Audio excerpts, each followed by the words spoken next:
तो दोस्तों एक और नई वीडियो में आपका स्वागत है। आज की इस वीडियो में हम बात करने जा रहे हैं द बी कीपर नाम की इस मूवी के बारे में, जो कि अभी हाल ही में एक तरह से रिलीज़ की गई है और बहुत अच्छा खासा ये परफॉर्मेंस कर रही है। इसकी IMDb रेटिंग के बारे में बात की जाए तो 6.6 की है और रेड टमाटोज रेटिंग की बात की जाए तो 68%, जो कि बहुत ही बढ़िया रेटिंग है।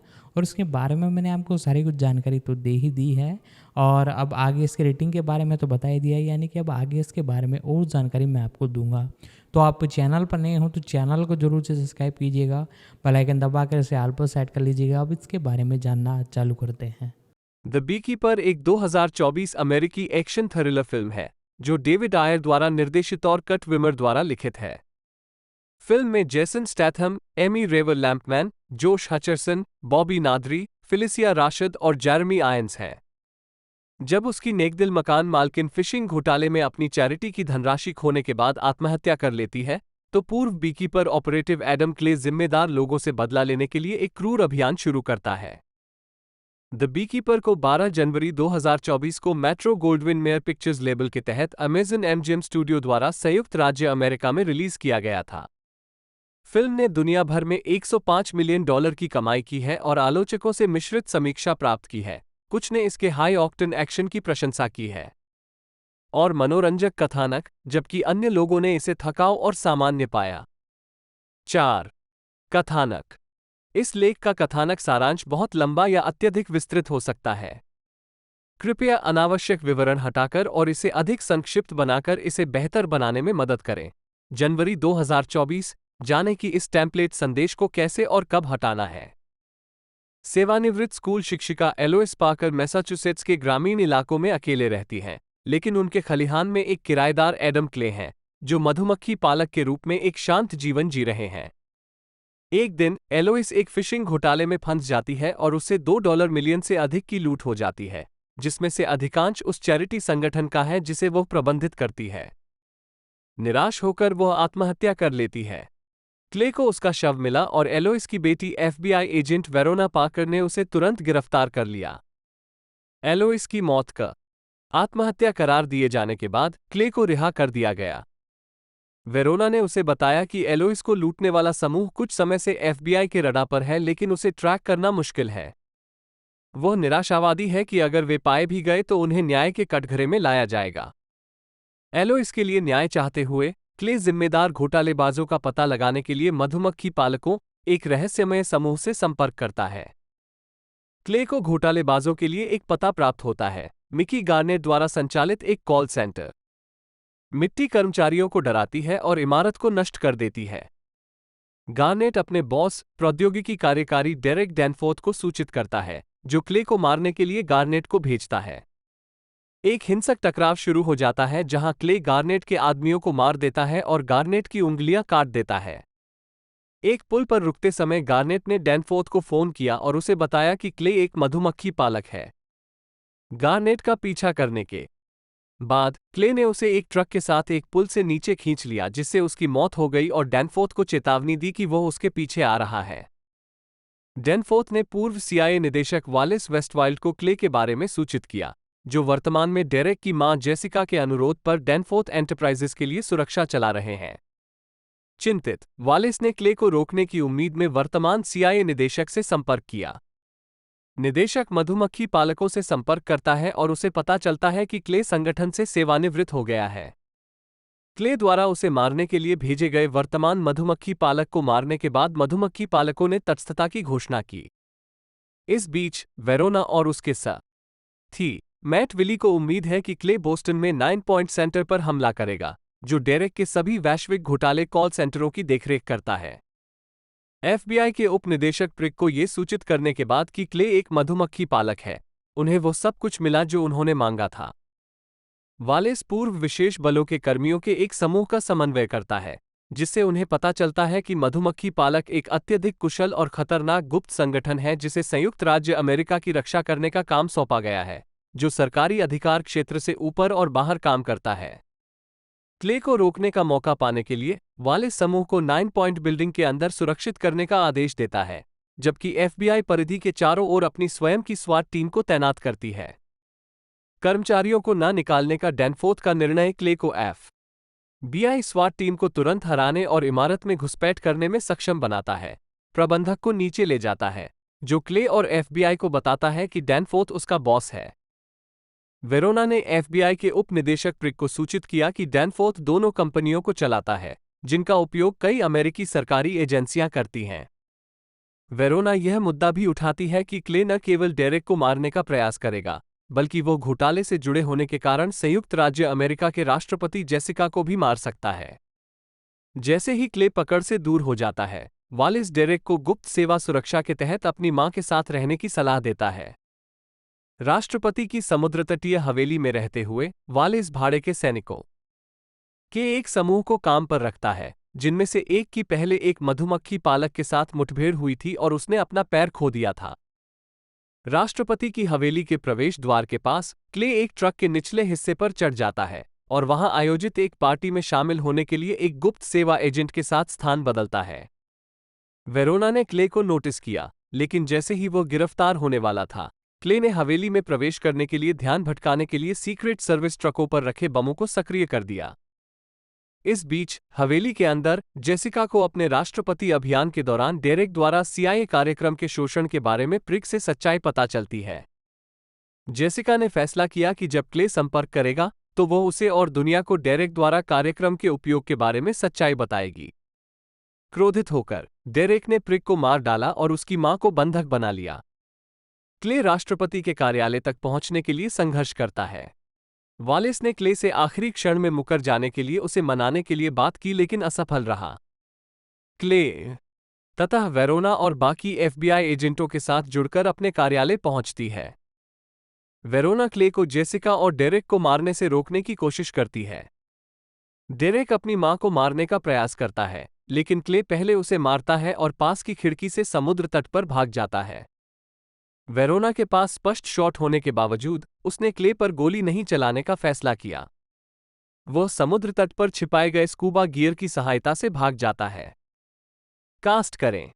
एडम क्ले के रूप में Jason Statham 5, agent Verona Parker के रूप में एमी रेवर लैम्पमैन, एजेंट मैट विली के रूप में बॉबी नादरी 6, डेरेक डैनफोर्थ के रूप में जोश हचरसन 6, वालिस वेस्टवाइल्ड के रूप में जेरेमी आयंस 6, मिकी गार्नेट के रूप में डेविड विट्स, पेटिस के रूप में माइकल ऐप, लाजर के रूप में टेलर जेम्स, फिलिसिया राशद एलोइस पार्कर के रूप में 5, जेमा रेडग्रेव राष्ट्रपति डैनफोर्थ के रूप में, निर्देशक जेनेट हावर्ड के रूप में मिन्नी ड्राइवर 5, डॉन गिलेट उप निदेशक प्रिक के रूप में, केली क्रैन के रूप में सोफिया फेलिसियानो, रिको एंजालोन के रूप में एंजो सिलेटी, अनिसेट के रूप में मेगन ली, एजेंट किम के रूप में डैन ली। उत्पादन विकास। अगस्त 2021 में ये घोषणा की गई थी कि जेसन स्टैथम मिरामैक्स के लिए फिल्म में अभिनय करेंगे और एक निर्माता के रूप में भी काम करेंगे। साथ डेविड आयर ने मई 2022 में निर्देशन के लिए अनुबंध पर हस्ताक्षर किए। 8. फिल्मांकन। प्रिंसिपल फोटोग्राफी सितंबर 2022 में यूनाइटेड किंगडम में शुरू हुई। 9 अक्टूबर में स्टैथम ने टायरिंघम के टायरिंघम हॉल में दृश्यों की शूटिंग की। 10 फिल्मांकन दिसंबर में पूरा हुआ। 11. Release. Metro Gold Wing mayor (MGM) ने अगस्त 2022 में संयुक्त राज्य अमेरिका में फिल्म के वितरण अधिकार हासिल कर लिए। 9 फरवरी 2023 में स्काई सिनेमा ने यूनाइटेड किंगडम में अधिकार हासिल कर लिए। 6 इसे अमेजन MGM स्टूडियो द्वारा 12 जनवरी 2024 को जारी किया गया था। 12/5 अमेजन MGM स्टूडियोज ने द बीकीपर को 30 जनवरी 2024 को VOD और डिजिटल प्लेटफॉर्म पर रिलीज किया। स्वागत। Box office. 31 जनवरी 2024 तक द बीकीपर ने संयुक्त राज्य अमेरिका और कनाडा में $43.60 मिलियन और अन्य क्षेत्रों में $61.90 मिलियन, दुनिया भर में कुल $105.50 मिलियन की कमाई की है। 2-3 संयुक्त राज्य अमेरिका और कनाडा में द बीकीपर को मीन गर्ल्स और द बुक ऑफ क्लैरेंस के साथ रिलीज किया गया था और इसके शुरुआती सप्ताहांत में 3,303 थिएटरों से $17.19 मिलियन की कमाई करने का अनुमान लगाया गया था। 13 इसने अपने पहले दिन $6.7 मिलियन कमाए, जिसमें गुरुवार रात के पूर्वावलोकन से $2.4 मिलियन भी शामिल थे। इसने $16.6 मिलियन की कमाई के साथ शुरुआत की और मीन गर्ल्स के बाद दूसरे स्थान पर रही। 14 फिल्म ने अपने दूसरे सप्ताहांत में $8.5 मिलियन और तीसरे सप्ताहांत में $6.7 मिलियन कमाए और बॉक्स ऑफिस पर दूसरे स्थान पर रही। 15-16 आलोचनात्मक प्रतिक्रिया। समीक्षा एग्रीगेटिव वेबसाइट रॉटन टोमाटोज पर 160 आलोचकों में से 69% समीक्षाएं सकारात्मक हैं, जिनकी औसत रेटिंग 5.9/10 है। वेबसाइट की सर्वसम्मति में लिखा है, हर्षपूर्वक निंदनीय और आनंदपूर्वक प्रतिगामी। द बीकीपर साबित करता है कि जब एक्शन थ्रिलर को न्याय देने की बात आती है तो स्टैथम ने अपना डंका नहीं खोया है। 17 मेटाक्रिटिक, जो एक भारित औसत का उपयोग करता है, ने 37 आलोचकों के आधार पर फिल्म को 100 में से 54 का स्कोर दिया, जो मिश्रित या औसत समीक्षाओं को दर्शाता है। 18 सिनेमा स्कोर द्वारा सर्वेक्षण किए गए दर्शकों ने फिल्म को ए जोड़ से एफ पैमाने पर बी जोड़ का औसत ग्रेड दिया, जबकि पोस्ट ट्रैक द्वारा सर्वेक्षण किए गए लोगों ने इसे 84% समग्र सकारात्मक स्कोर दिया। साथ ही 63% ने कहा कि वे निश्चित रूप से फिल्म की सिफारिश करेंगे। 14 द गार्जियन की एक समीक्षा में कहा गया है कि गैर शूटिंग दृश्यों में जल्दबाजी की गई है और राशद और ड्राइवर दोनों का कम उपयोग किया गया है, और इसे एक ठोस, कम जोखिम वाला, मध्यम इनाम वाले नए साल का प्रयास के रूप में वर्णित किया गया है। 19 रोजर एबर्ट कॉम ने फिल्म के खलनायकों सहित इसके विभिन्न पहलुओं की प्रशंसा करते हुए खेद व्यक्त किया। ये वास्तव में शर्म की बात है कि द बीकीपर कोई धर्मी कचरा मास्टरपीस नहीं है जिसे ये बनने की धमकी देता रहता है। विलियम हंट ब्लॉक, जन्म 2 अप्रैल 1954, एक अमेरिकी फिल्म निर्माता है, जिन्होंने अप्रैल 2017 से अक्टूबर 2023 तक मिरामैक्स के सीईओ के रूप में कार्य किया। उनके निर्माता क्रेडिट में डब्ल्यू 2008, डिस्ट्रिक्ट 9 2009, फ्यूरी 2014, बैड शामिल हैं। मॉम्स 2016, डर्टी ग्रैंडपा 2016, हैलोवीन 2018 और हैलोवीन किल्स 2021। प्रारंभिक जीवन। ब्लॉक का जन्म न्यूयॉर्क शहर में हुआ, जहां उन्होंने कोलंबिया विश्वविद्यालय में पढ़ाई की और बाद में स्कूल के फिल्म कार्यक्रम के समर्थक बन गए। 1 करियर। ब्लॉक ने 1988 में इंटरटेलेंट एजेंसी की स्थापना से पहले एक साहित्यिक एजेंट के रूप में अपना करियर शुरू किया, जहां उन्होंने Kim Basinger, Samuel L Jackson, Steven Seagal, Charlie Sheen, John Travolta, Forest Whitaker, Sam Raimi, Roland Emmerich और विलियम फ्रीडकिन जैसे कलाकारों का प्रतिनिधित्व किया।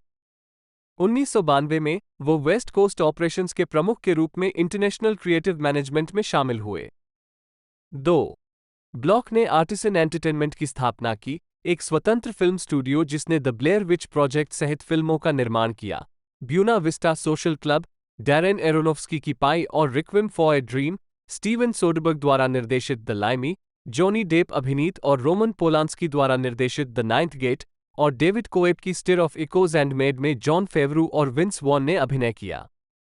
3-4 2002 में ब्लॉक ने फिल्म वित्त, उत्पादन और बिक्री कंपनी QED इंटरनेशनल की स्थापना की। वो 12 वर्षों तक QED के सीईओ रहे। उन्होंने नील ब्लोमकैम्प की डिस्ट्रिक्ट 9 और एलिसियम, ओलिवर स्टोन की W और ब्रैड पिट अभिनीत डेविड आयर की द्वितीय विश्व युद्ध की थ्रिलर फ्यूरी सहित फिल्मों का निर्माण किया। 5 2014 में जब मीडिया कंटेंट कैपिटल ने QED में एक नियंत्रित रुचि ली, तो ब्लॉक ने निर्माता केविन फ्रैक्स के साथ मर्सिड मीडिया लॉन्च करने के लिए कंपनी छोड़ दी। 6 2015-17 तक वो बिल ब्लॉक मीडिया के प्रबंध निदेशक थे। उन्होंने मिला कुनिस और क्रिस्टन बेल अभिनीत व्यावसायिक रूप से सफल बैड मॉम्स और रॉबर्ट डी नीरो और जैक एफ्रॉन अभिनीत डर्टी ग्रैंडपा का निर्माण किया। नवंबर 2015 में उन्होंने QED के साथ एक कानूनी विवाद सुलझाया, जब उनकी पूर्व कंपनी ने डर्टी ग्रैंडपा के अधिकारों के संबंध में ट्रेडमार्क उल्लंघन और अनुचित प्रतिस्पर्धा का आरोप लगाते हुए एक संघीय मुकदमा दायर किया था। 7 अप्रैल 2017 में उन्हें मिरामैक्स का सीईओ नामित किया गया था। 5 उन्होंने उनके साथ अनुबंध समाप्त होने के बाद अक्टूबर 2023 में स्टूडियो छोड़ दिया और उसी महीने के अंत में एक और प्रोडक्शन कंपनी ब्लॉक फिल्म बनाई। 8-9 व्यक्तिगत जीवन।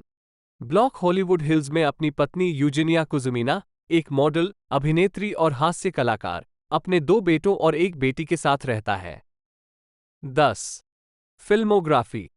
जब तक अन्यथा उल्लेख न किया गया हो, वो सभी फिल्मों में निर्माता थे।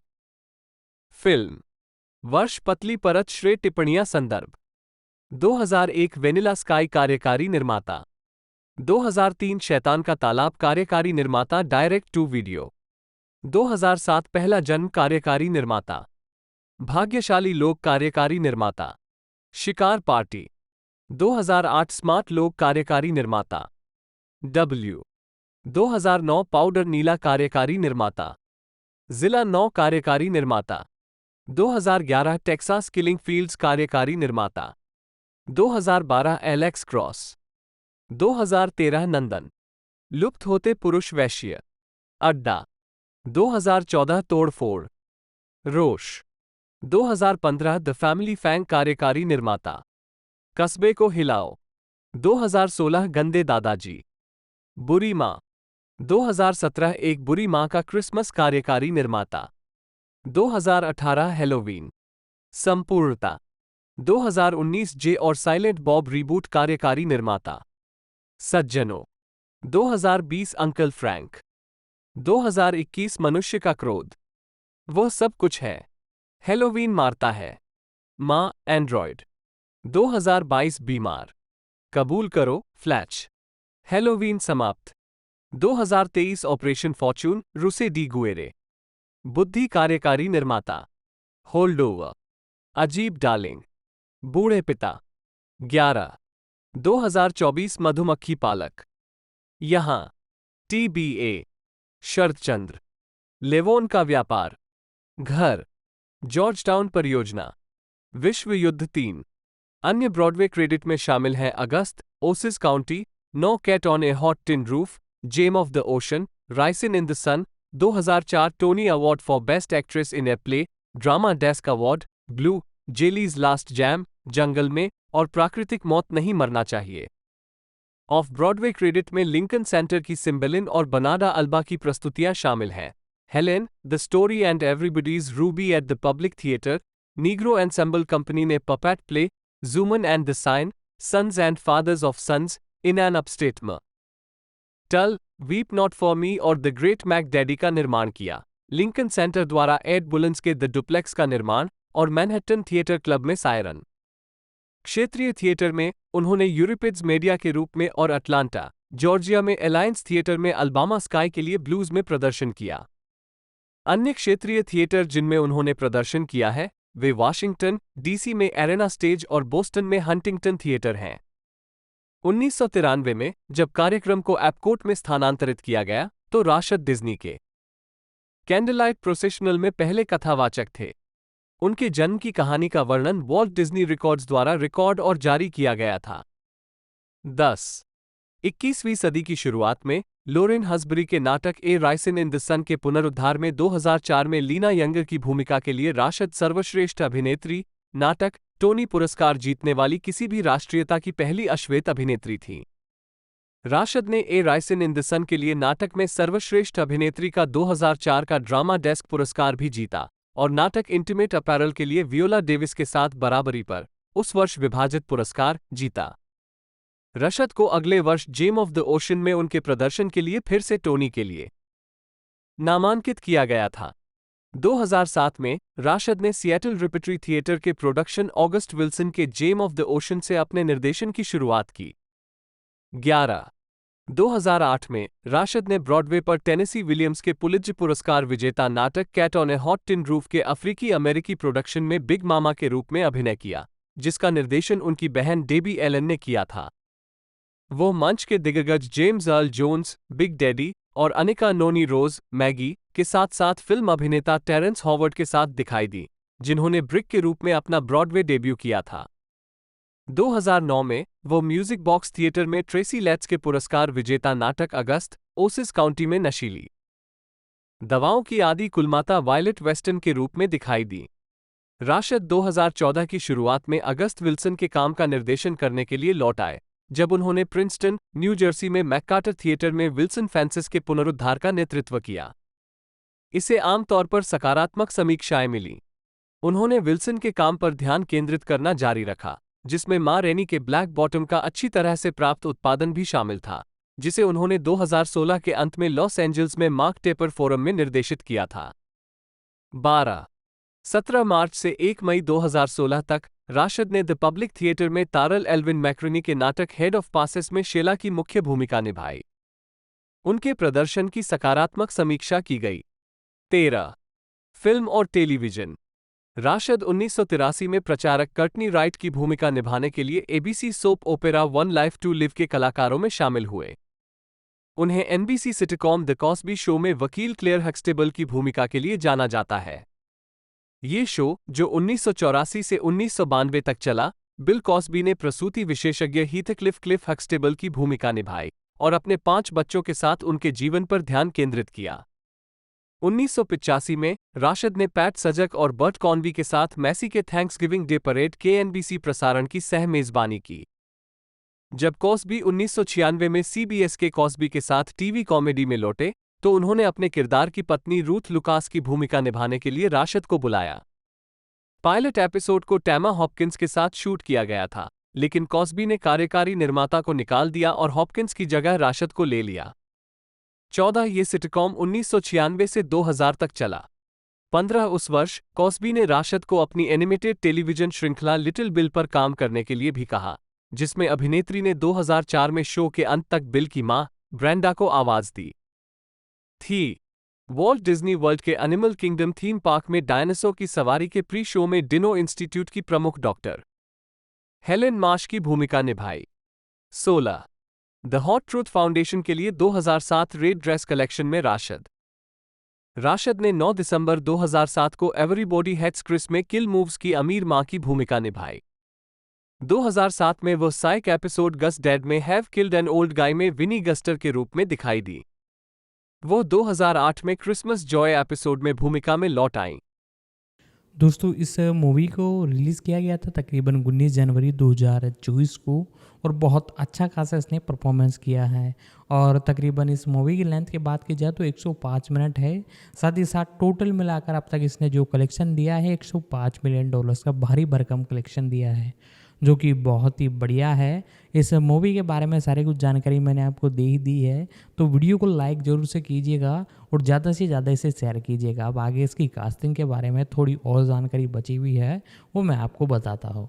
डेविड अये, जन्म 18 जनवरी 1968, एक अमेरिकी फिल्म निर्माता हैं जो लॉस एंजल्स में स्थापित अपराध फिल्में बनाने और गिरोहों और पुलिस भ्रष्टाचार से निपटने के लिए जाने जाते हैं। उनकी पटकथाओं में Training Day 2001, the Fast and the Furious 2001 और स्वाट 2003 शामिल हैं। उन्होंने Harsh Times 2005, Street Kings 2008, End of Watch 2012, Sabotage 2014 और द बीकीपर 2024 का भी निर्देशन किया है। 2016 में उन्होंने डीसी एक्सटेंडेड यूनिवर्स की सुपरहीरो फिल्म सुसाइड स्क्वाड और फिर नेटफ्लिक्स के लिए री फैंटेसी फिल्म ब्राइट 2017 का निर्देशन किया। उन्होंने अभिनेता शिया लाबियोफ के साथ 2 बार सहयोग किया है, पहले द्वितीय विश्व युद्ध के नाटक फ्यूरी 2014 के साथ, फिर crime thriller the tax collector 2020 के साथ। उन्होंने अपने मित्र क्ले शहीद स्लोअन के साथ भी काम किया है, जो उनकी 4 फिल्मों में दिखाई दिए हैं। प्रारंभिक जीवन। आयर का जन्म 18 जनवरी 1968 को शैम्पेन, इलिनॉइस में हुआ था और उनका पालन पोषण ब्लूमिंगटन, मिनेसोटा और बेथिस्डा, मैरीलैंड में हुआ, जहां किशोरावस्था में उनके माता-पिता ने उन्हें घर से बाहर निकाल दिया था। एक आयर अपने चचेरे भाई के साथ लॉस एंजल्स, कैलिफोर्निया में रहते थे, जहां दक्षिण मध्य लॉस एंजल्स में उनके अनुभव उनकी कई फिल्मों के लिए प्रेरणा बने। 2 आयर ने हाई स्कूल छोड़ दिया और आजीविका के लिए घरों में पेंटिंग की। 3 आए यूएसएस हेडो SSN 604 पर एक पनडुब्बी सोनार तकनीशियन STS के रूप में संयुक्त राज्य अमेरिका की नौसेना में भर्ती हुआ। 4-5 करियर। आयर की पटकथा U-571 अमेरिकी नौसेना में एक पनडुब्बी के रूप में उनके अनुभवों पर आधारित थी। आयर ने 2001 में the Fast and the furious के लिए पटकथा पर सहयोग किया। आयर ने अपराध नाटक डार्क ब्लू के लिए पटकथा लिखी और ये लॉस एंजल्स पुलिस विभाग में उनका शोध था, जिसने उनकी सबसे प्रमुख पटकथा ट्रेनिंग डे का नेतृत्व किया। आये ने स्वॉट के लिए एक पटकथा लिखने के लिए एक अनुबंध पर हस्ताक्षर किए, जो उनकी मूल कहानी पिच पर आधारित थी। ये फिल्म क्लार्क जॉनसन द्वारा निर्देशित थी और 2003 में रिलीज हुई थी। 2006 में पटकथा लेखक डेविड आयर ने स्वीकार किया कि U-571 ने इतिहास को विकृत किया है और कहा कि वह ऐसा दोबारा नहीं करेंगे। 6 उन्होंने BBC रेडियो 4 के द फिल्म प्रोग्राम को बताया कि उन्हें ये सुझाव देना अच्छा नहीं लगा कि ब्रिटिशों के बजाय अमेरिकियों ने नौसैनिक एनिग्मा सिफर पर कब्जा कर लिया था। यह एक विकृति थी। एक भाड़े का निर्णय। अमेरिकी दर्शकों के लिए फिल्म को आगे बढ़ाने के लिए इस समानांतर इतिहास का निर्माण करना। मेरे दादा दादी दोनों द्वितीय विश्व युद्ध में अधिकारी थे, और अगर कोई उनकी उपलब्धियों को तोड़ मरोड़ कर पेश करेगा तो मुझे व्यक्तिगत रूप से नाराजगी होगी। 7 आयर के निर्देशन की शुरुआत फिल्म हर्ष टाइम से हुई थी, जो दक्षिण मध्य लॉस एंजल्स की सड़कों पर आधारित एक एक्शन ड्रामा थी, जिसमें दिखाया गया था कि कैसे नशीली दवाओं का उपयोग और पिछले सैन्य अनुभव लोगों के सामान्य जीवन जीने के प्रयासों को प्रभावित करते हैं। उन्होंने एक्शन थ्रिलर स्ट्रीट किंग्स का निर्देशन किया, जो 2008 में रिलीज हुई थी। बाद में आयर ने एंड ऑफ वॉच लिखी और निर्देशित की, जो दक्षिण मध्य लॉस एंजल्स के 2 पुलिसकर्मियों के दैनिक जीवन के बारे में एक एक्शन थ्रिलर थी, जिसकी भूमिका जैक गिलेनहा और माइकल पेना ने निभाई थी। बॉक्स ऑफिस पर लाभदायक रिटर्न और समीक्षकों के अनुकूल स्वागत के साथ फिल्म को 2012 के अंत में रिलीज किया गया था। रोजर एबर्ट ने इसे 2012 की चौथी सर्वश्रेष्ठ फिल्म का नाम देते हुए इसे हाल के वर्षों में सर्वश्रेष्ठ पुलिस फिल्मों में से एक कहा था। 8 उनकी अगली फिल्म एक्शन थ्रिलर सबोटेज थी, जिसमें अर्नोल्ड डी श्वार्ज़नेगर ने अभिनय किया था। फिल्म 28 मार्च 2014 को रिलीज हुई थी। उन्होंने द्वितीय विश्व युद्ध पर आधारित एक्शन फिल्म फ्यूरी लिखी और निर्देशित की, जिसमें ब्रैड पिट, शिया लाबियॉफ और लोगान लर्मन ने अभिनय किया था। फिल्म अक्टूबर 2014 में रिलीज हुई थी। 9 आयर ने कॉमिक बुक सुसाइड स्क्वाड का फिल्म रूपांतरण लिखा और निर्देशित किया, जो 5 अगस्त 2016 को रिलीज हुई थी। आयर के निर्देशन के साथ साथ फिल्म को नकारात्मक समीक्षा मिली, हालांकि यह अब तक की उनकी सबसे व्यावसायिक रूप से सफल फिल्म बन गई। 10 आयर ने ब्राइट का भी निर्देशन किया, एक समकालीन पुलिस थ्रिलर, लेकिन काल्पनिक तत्वों के साथ, जिसमें विल स्मिथ और जोएल एडगर्टन ने अभिनय किया, जिसकी पटकथा मैक्स लैंडिस ने लिखी थी, जिसे आयर ने दोबारा लिखा था। 11/12 नेटफ्लिक्स ने $90 मिलियन के सौदे पर फिल्म खरीदी। 13 फिल्म 22 दिसंबर 2017 को रिलीज हुई थी। 3 जनवरी 2018 को नेटफ्लिक्स ने पुष्टि की कि वे ब्राइट के सीक्वल के साथ आगे बढ़ रहे हैं, जिसमें स्मिथ और एडगर्टन अपनी भूमिकाओं को दोहरा रहे हैं और आयर इवांस प्लियोटोपोलोस के साथ निर्देशन और पटकथा लिख रहे हैं, जिसका फिल्मांकन मार्च 2019 में शुरू हुआ। 14 अंततः विल स्मिथ के शेड्यूल के कारण ऐसा नहीं हुआ और 5 मई 2020 को उनकी जगह लुइस लेट्रियर को ले लिया गया, क्योंकि डेविड आयर वार्नर ब्रदर्स के लिए द डर्टी डजन पर ध्यान केंद्रित करना चाहते थे। 13 दिसंबर 2016 को आयर को suicide squad Gotham city siren के स्पिन ऑफ को निर्देशित करने के लिए बोर्ड पर लाया गया, जो कैथी यान द्वारा निर्देशित बर्ड्स ऑफ प्री में विकसित हुआ। 16 और मार्गोट रॉबी ने हार्ले क्विन की अपनी भूमिका को दोहराया। 17 गोथम सिटी सायरन का विकास जारी रहा, लेकिन अप्रैल 2021 तक गोथम सिटी सायरन को रोक दिया गया है। 18 डिएगो लूना अभिनीत स्कारफेस के रीमेक का निर्देशन करने के लिए उन्हें यूनिवर्सल पिक्चर्स द्वारा अनुबंधित भी किया गया था, लेकिन उन्हें जाने दिया गया क्योंकि उनकी स्क्रिप्ट बहुत हिंसक थी। 19 आयर ने 4 जनवरी 2018 को ऑडियंस नेटवर्क के पूर्व प्रोग्रामिंग प्रमुख क्रिस लॉन्ग के साथ सीडर पार्क एंटरटेनमेंट की स्थापना की। मुख्य रूप से फिल्मों और टेलीविजन शो के निर्माण के लिए स्थापित, सीडर पार्क द्वारा निर्मित पहली फिल्म 2020 की द टैक्स कलेक्टर थी, जो अभिनेता शिया लाबियॉफ के साथ आयर का दूसरा सहयोग था। 21 जून 2018 को इसने एंटरटेनमेंट वन के साथ एक फर्स्ट लुक डील तय की और इसमें स्क्रिप्टेड और अनस्क्रिप्टेड दोनों तरह की टेलीविजन श्रृंखला शामिल होगी। 22 मई 2022 में आयर ने कट विमर द्वारा लिखित और जेसन स्टैथम द्वारा अभिनीत मिरामैक्स के लिए direct action thriller the beekeeper पर हस्ताक्षर किए, जिसके बाद मेट्रो गोल्डविन मेयर ने घरेलू वितरण अधिकार प्राप्त कर लिए। 23-24 ये फिल्म 12 जनवरी 2024 को सिनेमाघरों में रिलीज होने वाली है। 25 अक्टूबर 2023 में ये घोषणा की गई थी कि आयर और स्टैथम सिल्वेस्टर स्टैलोन की पटकथा से लेवोन ट्रेड पर काम करने के लिए फिर से मिलेंगे। चक डिक्सन के इसी नाम के उपन्यास पर आधारित, जिसका निर्माण मार्च 2024 में शुरू होने की उम्मीद है। 26 फिल्मोग्राफी। फिल्म वर्ष शीर्षक निदेशक लेखक निर्माता। 2000 यू 571 नहीं हाँ नहीं। 2001 प्रशिक्षण दिन नहीं हाँ सह निर्माता। फास्ट और फ्यूरियस नहीं हाँ नहीं। 2002 गहरा नीला नहीं हाँ नहीं। 2003 शक्तिशाली मार नहीं हाँ नहीं। 2005 कठिन समय हाँ हाँ हाँ। 2008 सड़क राजाओं हाँ नहीं नहीं। 2012 घड़ी का अंत हाँ हाँ हाँ। 2014 तोड़ फोड़ हाँ हाँ हाँ। रोष हाँ हाँ हाँ। 2016 आत्मघाती दस्ता हाँ हाँ नहीं। 2017 चमकदार हाँ नहीं हाँ। 2020 कर संग्राहक हाँ हाँ हाँ। 2024 मधुमक्खी पालक हाँ नहीं हाँ। कैमियो भूमिकाएं। वर्ष शीर्षक भूमिका। 2001 प्रशिक्षण दिन रूसी माफिया हिटमैन। 2008 सड़क राजाओं एलए काउंटी जेल में गिरोह का सदस्य कैदी। 2016 आत्मघाती दस्ता बैले रेव जेल गार्ड विस्तारित कट। टेलीविजन। वर्ष शीर्षक निदेशक कार्यकारी। निर्माता टिप्पणियां। 2020 डिप्टी हाँ हाँ एपिसोड ग्रेजुएशन डे और 10/8 डाकू। अन्य भूमिकाएं। वर्ष शीर्षक भूमिका। 2001 प्रशिक्षण दिन स्टंट। 2004 जाने लेना अक्रेडिटेड स्क्रिप्ट संशोधन। 2008 HBO फर्स्ट लुक विशेष उत्पादन फुटेज। 2020 कीमती पक्षी कार्यकारी निर्माता।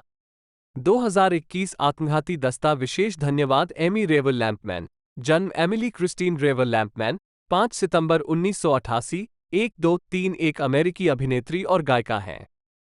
उन्होंने अपने करियर की शुरुआत संगीत थिएटर में काम करते हुए की और विभिन्न ब्रॉडवे और राष्ट्रीय टूरिंग प्रस्तुतियों जैसे Hair, Jekyll and Hyde, Wicked और हैमिल्टन में प्रदर्शन किया है। उन्होंने 2019 से Netflix series The Umbrella Academy में एलिसन हरग्रीव्स की भूमिका निभाई है। प्रारंभिक जीवन। रेवर लैम्पमैन का जन्म और पालन पोषण नॉर्फॉक, वर्जीनिया में हुआ। 4 उसे नवजात शिशु के रूप में गोद लिया गया था। 5 उनकी मां शेरोन ओल्ड डोमिनियन यूनिवर्सिटी में प्रोफेसर हैं। 3-6 जबकि उनके पिता ग्रेग एक लेखक और शिक्षक हैं। 7-8 वह इकलौती संतान के रूप में पली बड़ी थी। उसने व्यापक रूप से 50 से अधिक देशों में यात्रा की थी और अपनी मां के काम के कारण जब वो छोटी थी तब वो चेक गणराज्य, यूक्रेन और भारत में रही थी। 9 उनकी एक सौतेली बहन है जो उनसे 20 साल छोटी है। 10 उन्होंने एक प्रदर्शन कला high school, governor school for the arts, साथ ही नॉर्फॉक में मॉरी हाई में भाग लिया। 11 इसके बाद उन्होंने न्यूयॉर्क शहर के मैरीमाउंट मैनहट्टन कॉलेज में दाखिला लिया। उन्होंने स्कूल के दौरान एक पेशेवर अभिनेत्री के रूप में काम करना शुरू किया और अपने जूनियर वर्ष के लिए दूर से पढ़ाई शुरू की। उन्हें हेयर के निर्माण में एक भूमिका मिली और उन्होंने स्नातक होने से पहले केवल एक सेमेस्टर शेष रहते हुए अस्थायी रूप से अपना पाठ्यक्रम छोड़ दिया, लेकिन अंततः 2012 में थिएटर में कला स्नातक के साथ स्नातक की उपाधि प्राप्त की। 1, 2, 4, 5 करियर। रेवर लैम्पमैन का करियर संगीत थिएटर से शुरू हुआ। उनकी पहली पेशेवर थिएटर भूमिका मई 2010 में एस्टोरिया परफॉर्मिंग आर्ट्स सेंटर द्वारा निर्मित चिल्ड्रन ऑफ ईडन के प्रोडक्शन में थी। जब वो कॉलेज में द्वितीय वर्ष की छात्रा थी तब उसने संगीत के लिए ऑडिशन दिया और एक प्रमुख भूमिका हासिल की। 9 इसके बाद उन्होंने ऑडिशन दिया और बाद में हेयर के 2010 के राष्ट्रीय दौरे में शामिल हुई, जिससे उन्होंने अपना इक्विटी कार्ड अर्जित किया। रेवर लैम्पमैन ने अपना ब्रॉडवे डेब्यू ग्रीष्म 2011 में किया, जब हेयर ने अपने टूरिंग प्रोडक्शन के साथ ब्रॉडवे में वापसी की। 11 सितंबर में ब्रॉडवे पर प्रोडक्शन बंद होने पर उन्होंने हेयर छोड़ दिया। निम्नलिखित गिरावट में रेवर लैम्पमैन संगीतमय जेकिल एंड हाइड के तीसरे राष्ट्रीय दौरे में मुख्य भूमिका लूसी हैरिस के लिए एक समूह सदस्य और छात्र के रूप में शामिल हुए। उत्पादन 2 महीने की सीमित भागीदारी के लिए अप्रैल 2013 में ब्रॉडवे में स्थानांतरित हो गया, लेकिन 1 महीने के बाद बंद हो गया। बाद में 2013 में रेवर लैम्पमैन को ए नाइट विद जेनिस जोप्लिन के ब्रॉडवे मूल प्रोडक्शन में कास्ट किया गया था। 13 उन्होंने फरवरी 2014 में शो बंद होने तक एक झूले के रूप में प्रदर्शन किया और बाद में उन्हें अल्फाबा की मुख्य भूमिका के लिए स्टैंड बाय के रूप में म्यूजिकल विकेट के पहले अमेरिकी दौरे में शामिल किया गया। 11-14 विकेट के साथ अपने 1 साल के अनुबंध के बाद रेवर लैम्पमैन मार्च 2015 में न्यूयॉर्क लौट आए और बाद में उन 2 भूमिकाओं में से एक के लिए ऑडिशन दिया, जिन्हें हैमिल्टन अपने ऑफ ब्रॉडवे रन के बाद अपने शो में जोड़ रहे थे। 9 उन्हें ब्रॉडवे पर हैमिल्टन के मूल कलाकारों की टुकड़ी का हिस्सा बनाया गया और वो तीनों प्रमुख महिला भूमिकाओं के लिए एक समझदार छात्रा बन गईं, एंजेलिका, एलिजा और पैगी, मारिया रेनॉल्ड्स। 4 हैमिल्टन अगस्त 2015 में खुला। सितंबर 2015 में रेवर लैम्पमैन गैलीलियो नामक एक मूल रॉक संगीत के स्टार स्टडेड रीडिंग का हिस्सा था। 15 उसी वर्ष दिसंबर में उन्होंने एलिस बाय हॉट की एमसीसी थिएटर कार्यशाला में भाग लिया। 16 जनवरी 2016 में ये घोषणा की गई थी कि उन्हें संगीतमय स्पंजबॉब स्क्वेयरपैंट्स के शिकागो प्रोडक्शन ट्रायल में पर्ल क्रैब्स के रूप में चुना गया था। 4 उन्होंने अप्रैल 2016 में हैमिल्टन छोड़ दिया और उन 2 मूल कलाकारों में से एक हैं जिन्होंने प्रोडक्शन के फिल्मांकन में हिस्सा नहीं लिया। वो उस वर्ष के अंत में शो के शिकागो प्रोडक्शन के मूल सदस्य के रूप में हैमिल्टन लौट आए, जिसका पूर्वावलोकन सितंबर 2016 में शुरू हुआ। मार्च 2017 में वो एंजेलिका के रूप में अभिनय करते हुए शो के पहले राष्ट्रीय दौरे में शामिल हुईं। 4 उन्होंने 2017 के अंत तक शो के साथ दौरा किया और सैन फ्रांसिस्को और लॉस एंजल्स में प्रदर्शन किया। 17 2019 के अंत में ये घोषणा की गई थी कि वह रॉबर्ट ओ हारा द्वारा निर्देशित नए मूल संगीत गन एंड पाउडर के सह कलाकार के रूप में अपने पूर्व हैमिल्टन के सह कलाकार सोलिया फिफर के साथ शामिल होंगी। इस शो का अर्लिंगटन, वर्जीनिया में 1 महीने तक क्षेत्रीय कार्यक्रम रहा, जो 28 जनवरी 2020 को शुरू हुआ। 18 रेवर लैम्पमैन को 2017 में अपनी पहली प्रमुख टेलीविजन भूमिका मिली, जिसमें उन्होंने द अम्ब्रेला अकादमी में एलिसन हरग्रीव्स, अभिनेता इलियट पेज और टॉम हॉपर के साथ अन्य लोगों की भूमिका निभाई। 19 ये शो 2018 की पहली छमाही के दौरान फिल्माया गया था और फरवरी 2019 में नेटफ्लिक्स पर रिलीज किया गया था। ये शो 2019 में नेटफ्लिक्स की तीसरी सबसे लोकप्रिय श्रृंखला थी, जिसमें 45 मिलियन से अधिक दर्शक थे। 20 रेवर लैम्पमैन ने 2019 में 5 महीनों में दूसरा सीजन फिल्माया। सीजन का प्रीमियर जुलाई 2020 में हुआ। 21 पूरे 2019 में उन्होंने ए मिलियन लिटिल थिंग्स और जेन द वर्जिन जैसे टेलीविजन शो में अतिथि भूमिकाएं भी निभाईं। रेवर लैम्पमैन को डेविड डिग्स और राफेल कैसल द्वारा 2019 एल्बम 7 नाइट्स इन शिकागो में चित्रित किया गया था। 22 जुलाई 2020 में ये घोषणा की गई थी कि रावेल लैम्पमैन एप्पल टीवी जॉर्ज श्रृंखला सेंट्रल पार्क में मॉली टिलरमैन की आवाज के रूप में क्रिस्टन बेल की जगह लेंगे। मिश्रित नस्ल के चरित्र के रूप में उनके प्रदर्शन पर विवाद के कारण बेल द्वारा अपनी भूमिका से इस्तीफा देने के बाद ये घोषणा की गई। व्यक्तिगत जीवन रेवर लैम्पमैन डेविड डिग्स के साथ रिश्ते में हैं, जिनसे उनकी मुलाकात 2015 में हुई थी जब वे हैमिल्टन में एक साथ प्रदर्शन कर रहे थे। 24 सितंबर 2023 में रेवर लैम्पमैन और डिग्स ने अपने इंस्टाग्राम पेजों के माध्यम से घोषणा की कि वे अपने पहले बच्चे की उम्मीद कर रहे हैं। 25 फिल्मोग्राफी फिल्म वर्ष शीर्षक भूमिका टिप्पणियां 2019 प्लास्टर आराम करने वाला लघु फिल्म 2020 एक विशिष्ट बुधवार मिली 2021 शीर्षकहीन डरावनी फिल्म एलेक्स कार्यकारी निर्माता भी 2022 कुत्ता बेला काला प्रकाश मीरा जोन्स गेटलोप सैम 2024 मधुमक्खी पालक एफबीआई एजेंट वेरोना पाकर टेलीविजन वर्ष शीर्षक भूमिका टिप्पणियां 2016 अजीब माँ बाहर डेट पर महिला episode Hamming it up 2018 1 lakh छोटी चीजें रेबेका एपिसोड शुक्रवार रात का खाना 2019 अमेरिकी पिता ट्रैवल एजेंट आवाज एपिसोड स्टॉम पे ले मोंडे Jane the Virgin Lily Lofton episode अध्याय 97 अध्याय 98 रोबोट चिकन पुदीना लड़के की माँ आवाज episode robot chicken Santa dead spoiler alert holiday mother thing special 2019 वर्तमान छाता अकादमी एलिसन हरग्रीव्स नंबर 3 अफवाह मुख्य भूमिका 30 एपिसोड 2021-2022 केंद्रीय उद्यान मॉली टिलरमैन आवाज मुख्य भूमिका सीजन 2 वर्तमान 2022 बिल्कुल सही किया स्वयं अतिथि न्यायाधीश एपिसोड अम्ब्रेला अकादमी 2022 परिवार का लड़का मैरी एलिजाबेथ बेका रयान आवाज एपिसोड गेट्स टीवी रंगमंच वर्ष शीर्षक भूमिका कार्यक्रम का स्थान टिप्पणियां 2010 ईडन के बच्चे ईव मां नू एस्टोरिया परफॉर्मिंग आर्ट्स सेंटर मई 2010 ऑफ ब्रॉडवे उत्पादन 2010-2011 बाल ensemble understudy Dionne Abraham Lincoln राष्ट्रीय दौरा अक्टूबर 2010 जून 2011 राष्ट्रीय दौरा सेंट जेम्स थिएटर। जुलाई सितंबर 2011 ब्रॉडवे दौरे की वापसी। 2012 2013 जेकेल और Hyde ensemble. Understudy Lucy Harris राष्ट्रीय दौरा। अक्टूबर 2012 मार्च 2013 तीसरा राष्ट्रीय दौरा। Marquis Theatre. अप्रैल मई 2013 ब्रॉडवे पुनरुद्धार। 2013-2014 जैनिस जोप्लिन के साथ एक रात स्विंग। अंडरस्टूडी जोप्लिनेज लिसेयम थिएटर। अक्टूबर 2013 फरवरी 2014 मूल ब्रॉडवे कलाकार। 2014-2015 दुष्ट अल्फाबा स्टैंड बाय राष्ट्रीय दौरा। फरवरी 2014 मार्च 2015 पहला राष्ट्रीय दौरा प्रतिस्थापन। 2015-2017 हैमिल्टन अंडरस्टूडी समूह। Angelica, Eliza, Peggy, Maria Reynolds Richard Rodgers Theatre. जुलाई 2015 अप्रैल 2016 मूल ब्रॉडवे उत्पादन। Eliza tour. सितंबर 2016 फरवरी 2017 शिकागो उत्पादन। Angelica tour. मार्च दिसंबर 2017 पहला राष्ट्रीय दौरा। 2016 स्पंजबॉब स्क्वेयरपैंट मोती केकड़े ओरिएंटल थिएटर। जून जुलाई 2016 मूल शिकागो उत्पादन। 2020 बंदूक और पाउडर मरथा सिग्नेचर थिएटर।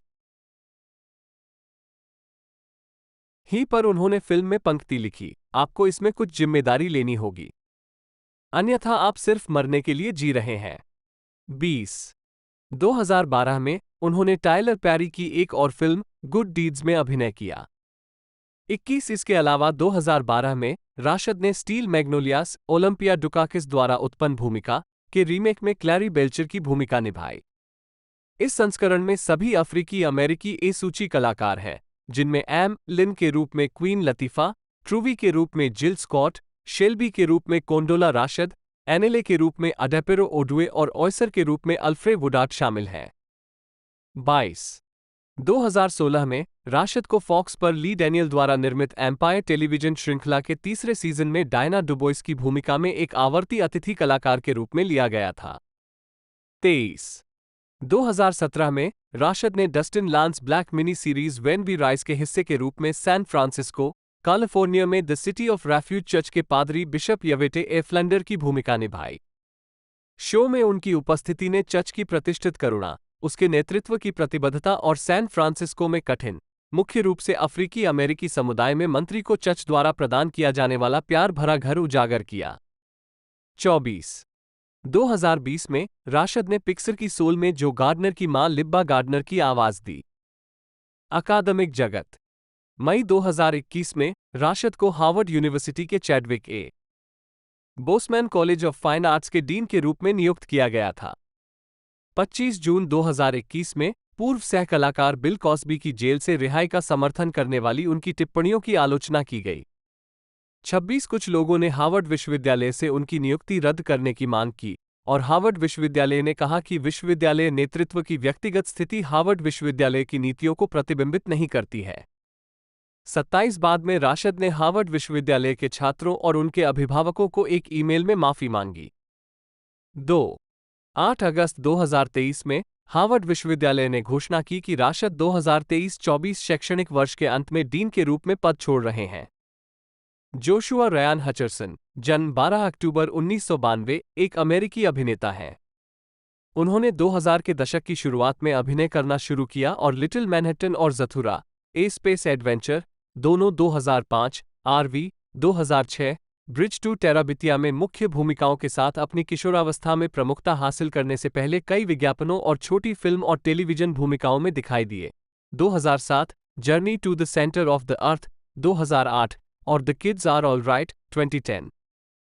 2011 में 18 वर्षीय हचिसन को 2012 और 2015 के बीच वार्षिक रूप से रिलीज होने वाली शीर्ष कमाई वाली फिल्म श्रृंखला द हंगर गेम्स में पीटा मैलाक की प्रमुख भूमिका मिली, जिसके लिए उन्होंने 3 MTV मूवी अवार्ड्स और पीपल्स चॉइस अवार्ड जीता। इसी अवधि में उन्होंने जर्नी 2 द मिस्टीरियस आइलैंड 2012 में मुख्य भूमिका और एनिमेटेड फिल्म एपिक 2013 में आवाज की भूमिका भी निभाई। इस अवधि के बाद से हचिसन ने कुछ वर्षों के लिए अपना कार्यभार कम कर दिया और कई स्वतंत्र फिल्मों में दिखाई दिए। टेलीविजन पर उन्होंने 2017 से 2020 तक हुलू कॉमेडी श्रृंखला फ्यूचर मैन में अभिनय किया और अल्ट्रामैन 2019-2023 में मुख्य किरदार को आवाज दी।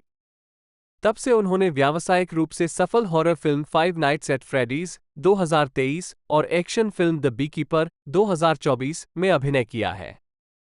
अपने पूरे करियर के दौरान हचिसन ने फिल्म निर्माण में रुचि व्यक्त की है। उन्होंने डिटेंशन 2011, द फोर्जर 2012 और एस्कोबार पैराडाइज लॉस्ट 2015 के लिए कार्यकारी निर्माता के रूप में काम किया है, जबकि प्रत्येक फिल्म में मुख्य भूमिका भी निभाई है। प्रारंभिक जीवन 12 अक्टूबर 1992 को यूनियन, केंटुकी में जन्मे हचिसन डेल्टा एयरलाइंस के पूर्व कर्मचारी मिशेल नी फाइटमास्टर के बड़े बेटे हैं, जो अब जोश के करियर में सहायता करते हैं, और क्रिस हचिसन संयुक्त राज्य अमेरिका पर्यावरण संरक्षण एजेंसी के विश्लेषक हैं। EPA 1-2 उनके माता पिता, जिनका जन्म और पालन पोषण भी केंटुकी में हुआ था, उनकी मुलाकात ड्राई रिज के हाई स्कूल में हुई थी। 1-3 उनका एक छोटा भाई है, कॉनर, जन्म 1996। 4-5-6 पेशे के बारे में अपने माता पिता की चिंताओं के बावजूद हचिसन की अभिनय में रुचि बचपन में विकसित हुई। 7-8 स्वयं अभिनेता के अनुसार उन्हें 4 साल की उम्र से ही मनोरंजन उद्योग पसंद था। 9 उनके पिता ने कहा कि उनका बेटा बहुत कम उम्र से ही लोगों के लिए प्रदर्शन करने के लिए मजबूर हो गया था। उसका व्यक्तित्व ऐसा था जिसने लोगों का ध्यान आकर्षित किया। उनकी मां ने कहा कि उन्होंने अभिनेता बनने के लिए हमें बहुत परेशान किया। 10 लेकिन उनका मानना था कि यह एक ऐसा चरण था जिससे वो गुजर रहे थे और इससे बाहर निकल जाएंगे। 11-8 साल की उम्र में हचिसन ने पीले पन्नों को देखा और एक अभिनय एजेंसी से संपर्क किया। 12 जनवरी 2002 में वो और उनकी मां अभिनय कोच बॉब ल्यूक से मिले, जो उनसे मिलने के लिए न्यूयॉर्क शहर से केंटकी तक गए। 12 ल्यूक ने उन्हें लॉस एंजल्स जाने और टीवी पायलटों के लिए हचिसन का ऑडिशन शुरू करने की सलाह दी। उस समय उनका एकमात्र अभिनय अनुभव क्रोगर टेलीविजन विज्ञापन और वेकेशन बाइबल स्कूल प्रशिक्षण फिल्म में था। 2-3 साल तक हचिसन और उनकी मां लॉस एंजल्स के ओकवुड अपार्टमेंट में रहे, एक आवास समुदाय जो छोटे बाल कलाकारों और उनके परिवारों को समायोजित करता है। 12-13 हचिसन का अधिकांश बचपन कक्षा के बजाय फिल्म सेट पर बीता। 9 साल की उम्र में अपना करियर शुरू करने तक उन्होंने यूनियन में न्यू हेवन एलिमेंट्री स्कूल में पढ़ाई की, जिसके बाद उन्होंने अपनी मां के साथ अपनी शिक्षिका के रूप में होम स्कूलिंग शुरू की। 10-14 बाद में वह एक सेमेस्टर के लिए रॉयल हाई स्कूल में भाग लेने के लिए केंटुकी लौट आए। 14-15 हचिसन ने हाई स्कूल की फुटबॉल टीम में खेला है और तब से वो खेल के प्रति उत्सुक रहे हैं। 7-15 उन्होंने फुटबॉल और टेनिस के प्रति भी जुनून दिखाया है। 16-1 3 साल की उम्र में उन्होंने ट्रायथलॉन में भाग लिया। 16 उन्होंने बाद में अपने स्कूली शिक्षा के अनुभवों के बारे में कहा, मुझे पता है कि बच्चों को हर दिन इससे निपटना पड़ता है, लेकिन हर दिन एक ही समय पर उठना और शिक्षकों से उन चीजों के बारे में बात सुनना जिन्हें मैं बहुत आसानी से सीख सकता हूं।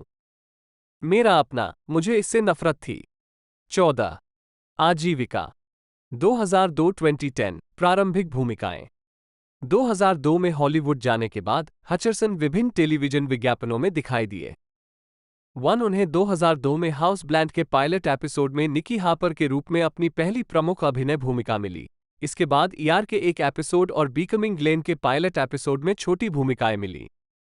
17 अगले वर्ष उन्होंने टेलीविजन फिल्म मिरेकल डॉग्स में चार्ली लोगन की प्रमुख भूमिका निभाई, जो एनिमल प्लैनेट पर प्रसारित हुई। 18 उस वर्ष के अंत में उन्होंने टेलीविजन फिल्म वाइल्ड डेज में पीटर फॉक और टिम डेली के साथ अभिनय किया। 19 जिसमें उन्होंने फॉक के पोते की भूमिका निभाई, जो एक अशांत सड़क यात्रा पर उनके साथ जाता है। डेली युवा हचिसन से प्रभावित हुई और उसने टिप्पणी की, वो एक असाधारण बच्चा है। वो वास्तव में एक अच्छा अभिनेता है और वो अपने आप में बहुत स्मार्ट और आत्मविश्वासी है।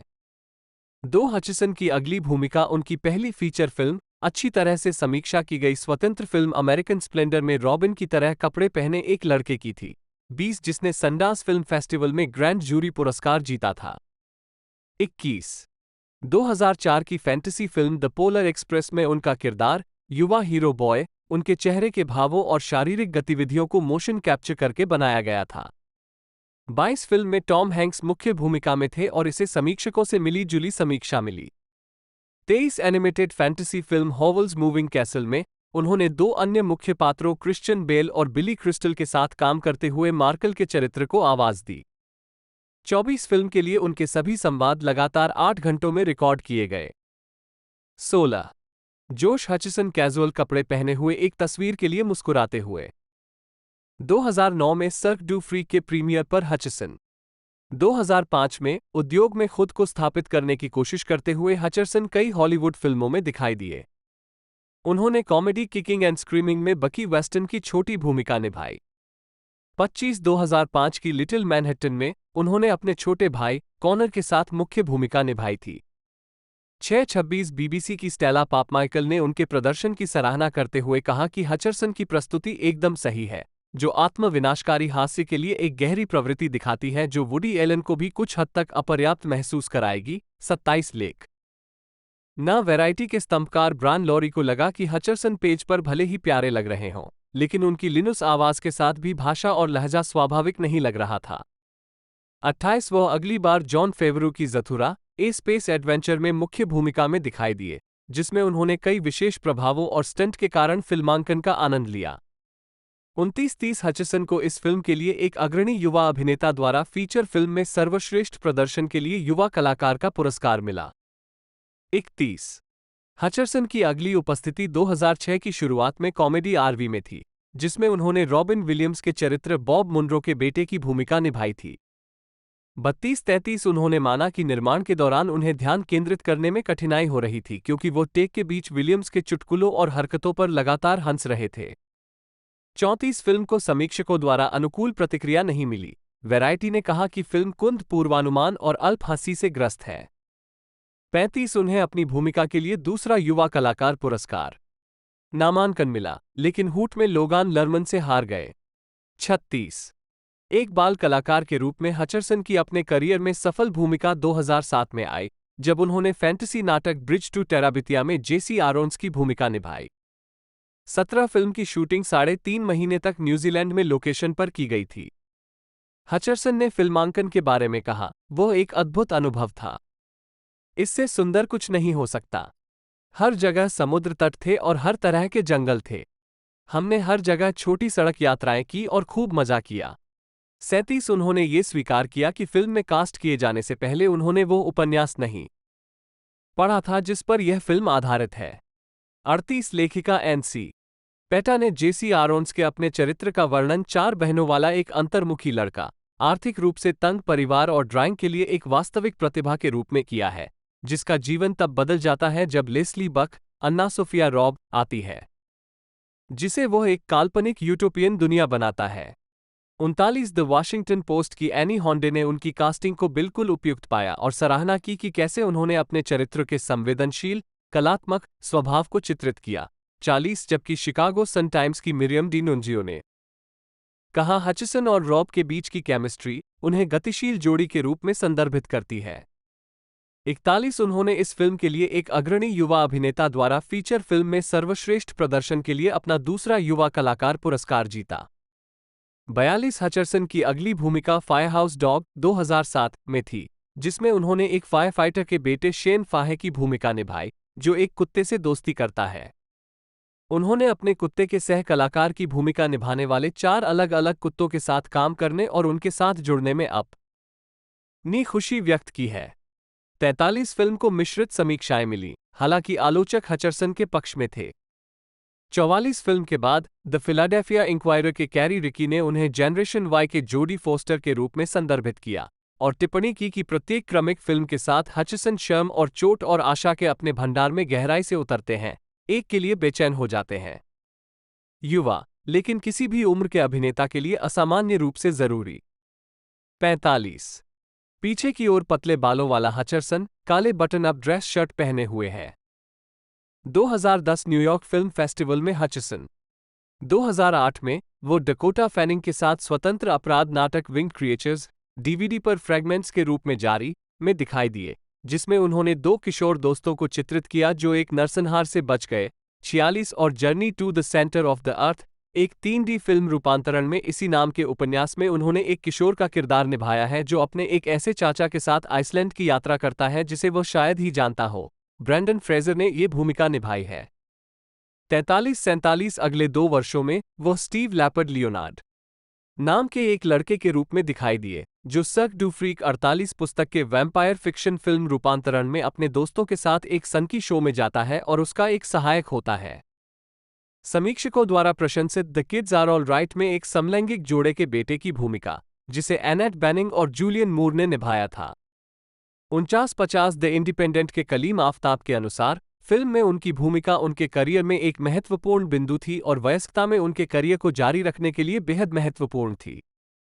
8 हचरसन ने फिल्म में शामिल किए जाने पर आभार व्यक्त किया और स्टूडियो फिल्मों की तुलना में स्वतंत्र फिल्में जो अंतरंगता और रचनात्मक स्वतंत्रता प्रदान करती हैं, उस पर संतुष्टि व्यक्त की।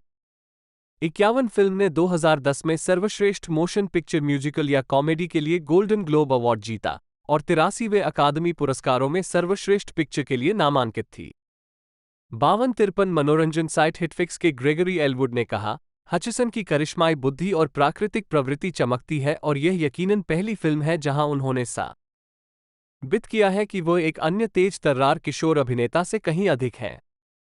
50 2011-2015 द हंगर गेम्स और सफलता। भाषा का प्रयोग कर सकने वाले लड़के के लिए ये भूमिका बहुत महत्वपूर्ण है। पीटा इसी तरह से दुनिया का संचालन करता है, यह उसका उपहार है, और जोश ही एकमात्र ऐसा व्यक्ति था जो इसे इतने वास्तविक और प्राकृतिक तरीके से जीवन में ला सकता था। सुजन कोलिंस, द हंगर गेम्स श्रृंखला की लेखिका 4 अप्रैल 2011 को लायंसगेट ने घोषणा की कि 18 वर्षीय हचिसन को द हंगर गेम्स श्रृंखला में पीटा मैलाक के रूप में चुना गया था, जेनिफर लॉरेंस के साथ कैटनिस एवर्डीन के रूप में। 55-56 वह इस भूमिका को पाने के लिए उत्सुक थे। उनका मानना था कि वह इस किरदार से बहुत अच्छी तरह से जुड़े हुए हैं। एक फिल्मांकन की तैयारी के लिए उन्हें अपने बालों को ब्लीच करना पड़ा और 15 पाउंड वजन बढ़ाना पड़ा। 57 उनके बहुत करीबी दोस्त लॉरेंस ने हमेशा एक अभिनेता के रूप में उनकी सराहना की है। पीटा मैलाक के अपने चित्रण के संबंध में उन्होंने कहा, वह आकर्षक है, वह मधुर है, वो जमीन से जुड़ा है, वो सामान्य है, वो इन सभी को अपनाता है और यह सब पीटा में लाता है।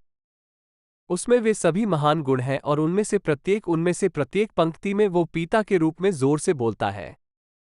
58 वो सेट पर अपनी शरारतों के लिए जाने जाते थे। 59 जिसके कारण एक दुर्घटना हुई जब वो लॉरेंस के साथ खेल झगड़ा कर रहे थे, जिसने उनके सिर पर लात मारी, अनजाने में उन्हें बेहोश कर दिया और उन्हें चोट पहुंचाई। 60 प्रारंभिक फिल्म द हंगर गेम्स 23 मार्च 2012 को रिलीज हुई और साल की सबसे ज्यादा कमाई करने वाली फिल्मों में से एक बन गई। हचिसन को सर्वश्रेष्ठ पुरुष प्रदर्शन के लिए MTV मूवी अवार्ड मिला। 61 उन्हें नेक्स्ट मेगा स्टार के लिए 2012 न्यू नेक्स्ट पुरस्कार और breakthrough performer of the year के लिए national association of theatre owners के 2012 सिनेमाकॉन पुरस्कार से भी सम्मानित किया गया था। 62-63 रोलिंग स्टोन के पीटर ट्रेवर्स ने अभिनेता के चित्रण का वर्णन करते हुए कहा, हचिसन एक ऐसे लड़के में हास्य और आहत दिल लाता है जिसे तेजी से परिपक्व होने की जरूरत है। 64 धारीदार नीले टैंक टॉप में जोश हचरसन और नीली पोशाक में Vanessa Hudgens. Hutcherson and Journey 2 the Mysterious Island की सह कलाकार वेनेसा हजेंस जनवरी 2012 में सिडनी में द हंगर गेम्स में भूमिका निभाने और फिल्म की रिलीज के बीच उन्होंने मुख्य भूमिका निभाई और 2 फिल्मों डिटेंशन 2011 और द फोर्जर 2012 के लिए कार्यकारी निर्माता के रूप में काम किया। 65-66 डिटेंशन में उन्होंने एक फिल्म में लोकप्रिय किशोर क्लैप्टन डेविस की भूमिका निभाई, जिसकी कहानी की तुलना 1985 की द ब्रेकफास्ट क्लब से की गई है। 67 द फोर्जर में उनकी भूमिका एक 15 वर्षीय अनाथ के रूप में थी जो खुद को मुसीबत में पाता है जब तक कि अल्फ्रेड मोलिना का चरित्र उसकी सहायता के लिए नहीं आता। फिल्म को ज्यादा पसंद नहीं किया गया, लेकिन कलाकारों की साथ की केमिस्ट्री और उनके अभिनय को पसंद नहीं किया गया। 68 इसके बाद उन्होंने 2012 में Journey to the Center of the Earth sequel Journey 2 the Mysterious Island में शॉन एंडरसन की अपनी भूमिका दोहराई। 69-70 हचरसन हमेशा सभी प्रकार की शैलियों की फिल्मों में काम करने की अपनी इच्छा के बारे में मुखर रहे हैं। 43 comedy drama The Kids Are All Right से जर्नी सीक्वल में स्विच करने के बारे में उन्होंने कहा, मेरे लिए मुझे सभी अलग अलग प्रकार की फिल्में करना पसंद है और उस अद्भुत इंडी तरह की चीजों से आगे बढ़ना पसंद है जो मैं करता हूं। महान पात्रों और वास्तव में एक महान स्क्रिप्ट के साथ एक बड़े प्रकार की स्टूडियो फिल्म में काम करना पसंद है। फिल्मों के सभी प्रकार के स्पेक्ट्रम को कवर करना वास्तव में बहुत अच्छा है।